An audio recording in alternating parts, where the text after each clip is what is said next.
my gosh, look at all y'all, man. It's such a heartwarming experience to see so many patriots in one area. Yes. I'd like to say, first of all, I won't change, as well as Barack Obama. I won't change that we can believe in, but I won't change that the founding fathers will believe in as well. So few of our fellow Americans seem to understand the dangers that we face, and we must take it upon ourselves to sound the alarm and right the course of this great nation. This country was born in defiance of tyranny. That struggle created a nation which cherished its liberty above all, for they understood that without freedom you have nothing. It's up to us to turn the ship around and go back to a small government, constitutional system again. Against the advice of the founders, we the people became less vigilant. And so government, which the Constitution was meant to chain down, has ballooned into an unwieldy entity. It's time that it's our duty as members of the Second American Revolution, the Ron Paul Revolution, to take up the fight for liberty again.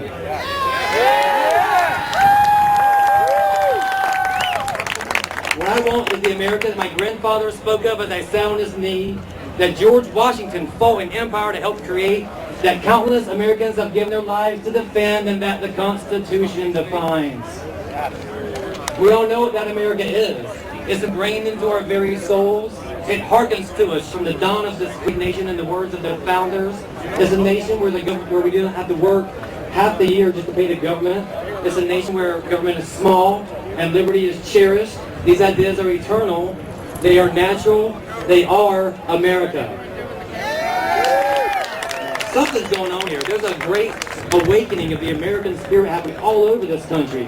The people are waking up. We're fed up with big government. They take over too much, and they're destroying, controlling, manipulating, and bankrupting this nation, and they're trampling the Constitution. We're involved in an ideological battle for the future of America right now. Do we sit back and allow government to grow in size and corruption while our liberties are slowly eroded? Or do we stand up and shout with one voice that enough is enough? We want our country back. We want less government, lower taxes, and more liberty. Right. But no one will just hand us our country back. Once any government gains power, it never willingly relinquishes it. In this manner, government takes power from the people, eventually from whom its power is derived. Eventually, government has all the power, the people have none, which is the very definition of totalitarianism. We are subject to an unconstitutional IRS. This entity robs us of our wealth. 100% of the income tax we pay goes to the Federal Reserve. It's time that we end the IRS. Let's abolish the IRS. Starting today, let's start the movement. Let's continue the fight. We're also subject to an unconstitutional Federal Reserve. The Federal Reserve was enacted in 1913. Since then, the dollars were 4 cents to the dollar then. They are unelected, secretive people. We need to get rid of the Federal Reserve. They are the cause of, not the solution to, all of our nation's economic problems right now.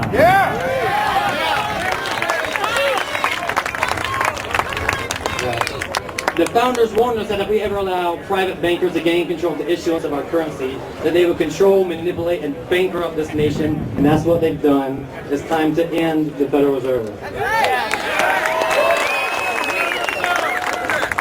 We're also subject to an unpatriotic Patriot Act. The Patriot Act was given to members of Congress 15 minutes before they had to vote on it.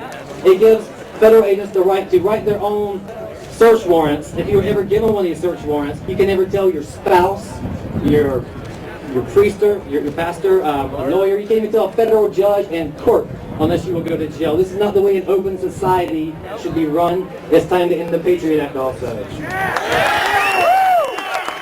In fact, it's time that we stop being the subjects of government and become the masters of it yet again. We will take back our liberties. We must take back our country. It's time that we return government to the role of the servant and no longer the master. If the founders were here today, they'd be in the streets tomorrow starting a revolution. If they were here today, we could tell them to be at ease because the revolution has already begun.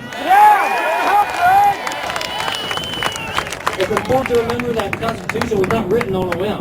There have been thousands of years of civilization. Every type of government has been tried before and has failed. The founders understood that government is the problem, and they're the Constitution to chain it down. That's right! Limited liberal government! It's not easy being the defenders of nation and defenders of liberty in a nation in which both parties have become big government, big spending globalists. Yet we must take it upon ourselves to right the course of this nation. We must return government to the role of the servant and not the master. We must all become Paul Revere's and spread the message of liberty amongst the people. We must remember that we do have a Constitution. It is the best guidebook for a country ever written. We ought to actually adhere to it. I would love nothing more than to be able to walk up to Dr. Paul at Congress and say, "Sir, reinforcements have arrived."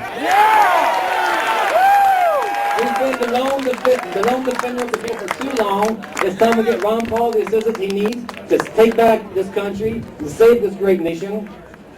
Help me send the message to Washington that enough is enough. We want our country back. We want less government, lower taxes, and more liberty. Before I go, I do have a quick thing to say. I'm running for Congress in Florida, in Orlando, District 8. We are running against a neocon who's out of favor. There's two other neocons running against him, so we don't look like the evil Ron Paul person against the Republican Party. But we are coming up on a deadline, May 2nd. We have to get $10,000 to get on the ballot. Please donate even $10 help. Get your friends to donate. Get your local meetup groups to help us as well. And stay involved in the movement. Keep fighting. I encourage all of you to run for office. We need 435 people running for Congress in 2010. Thank you very much. God bless you all, and God bless the United States of America. Thank you.